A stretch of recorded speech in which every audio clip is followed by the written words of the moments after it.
Let me conclude by saying that I recognize history tells a different story than the one that I've talked about here today. There's a much darker and more cynical view of history that we can adopt. Human beings are too often motivated by greed and by power. Big countries, for most of history, have pushed smaller ones around. Tribes and ethnic groups and nation states have very often found it most convenient to define themselves by what they hate and not just those ideas that bind them together. Time and again, human beings have believed that they finally arrived at a period of enlightenment, only to repeat then cycles of conflict and suffering.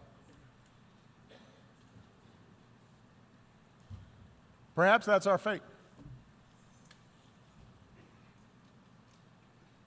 We have to remember that the choices of individual human beings led to repeated world war. But we also have to remember that the choices of individual human beings created a United Nations so that a war like that would never happen again.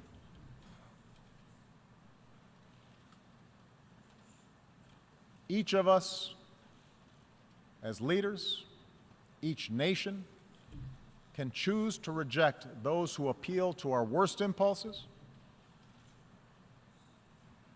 and embrace those who appeal to our best. For we have shown that we can choose a better history. Sitting in a prison cell, a young Martin Luther King Jr. wrote that human progress never rolls on the wheels of inevitability. It comes through the tireless efforts of men willing to be co-workers with God. And during the course of these 8 years, as I've traveled to many of your nations, I have seen that spirit in our young people who are more educated and more tolerant and more inclusive and more diverse and more creative than our generation, who are more empathetic and compassionate towards their fellow human beings than previous generations. And yes, some of that comes with the idealism of youth, but it also comes with young people's access to information about other peoples and places. An understanding unique in human history, that their future is bound with the fates of other human beings on the other side of the world. I think of the thousands of healthcare workers from around the world who volunteered to fight Ebola. I remember the young entrepreneurs I met who are now starting new businesses in Cuba. The parliamentarians who used to be, just a few years ago, political prisoners in Myanmar. I think of the girls who have braved taunts or violence just to go to school in Afghanistan. And the university students who started programs online to reject the extremism of organizations like ISIL.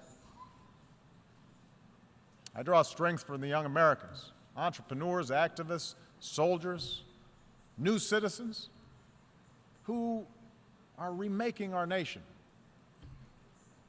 once again, who are unconstrained by old habits and old conventions and unencumbered by what is, but are instead ready to seize what ought to be.